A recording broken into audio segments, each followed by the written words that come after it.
Hello అండి అందరికీ రీసెంట్గా మన దేశానికి సంబంధించిన కొన్ని మీడియా ఛానల్స్ అలాగే న్యూస్ పేపర్లు ఒక విషయాన్ని చాలా పెద్ద ఎత్తున ప్రచారం అయితే చేస్తూ ఉన్నాయి. ఆ విషయం ఏంటి అంటే వచ్చే నెలలో అంటే అక్టోబర్లో నరేంద్ర మోడీ గారు డొనాల్డ్ ట్రంప్ గారు మీట్ కాబోతున్నారు.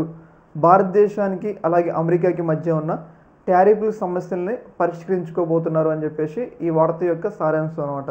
మనం చూసుకున్నట్లయితే వచ్చే నెలలో మలేషియాలో ఆసియన్ దేశాల సమ్మిట్ జరుగుతుంది.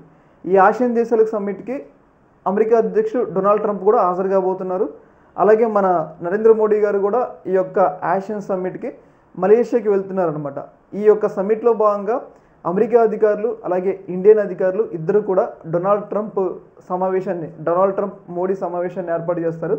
ఈ సమావేశాన్ని ఏర్పాటు చేయడం ద్వారా భారతదేశం మీద వేసిన టారిఫ్లు కానీ ఈ రెండు దేశాలకి పెరిగిన గ్యాప్ను కానీ వాటన్నిటిని కూడా చక్కదిద్దుకునే ప్రయత్నాలు జరుగుతున్నాయి అని చెప్పేసి అయితే కొన్ని మీడియా ఛానల్స్ మన దేశానికి సంబంధించిన దక్కన్ క్రానికల్ అలాగే రిపబ్లిక్ వరల్డ్ అని చెప్పేసి కొన్ని మీడియా హౌజెస్ అయితే ఈ యొక్క విషయాన్ని ధృవీకరించాయి అనమాట.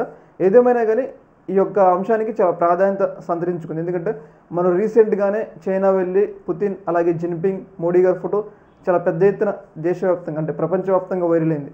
ఆ విషయాన్ని చూసిన అమెరికా ఒక రకంగా భయపడ్డదని మనం చెప్పుకోవాలి. అందుకోసమని చెప్పేసి నరేంద్ర మోడీ గారితో భేటీ కోసం అమెరికా డొనాల్డ్ ట్రంప్ ప్రయత్నిస్తున్నారని చెప్పేసి మనకైతే క్లియర్గా అర్థమవుతుంది. దీనివల్ల ఏంటంటే దెబ్బతిన్న సంబంధాలని మరలా పునరుద్ధరించుకోవడం లక్ష్యం అని చెప్పేసి మనకైతే తెలుస్తూ ఉందన్నమాట.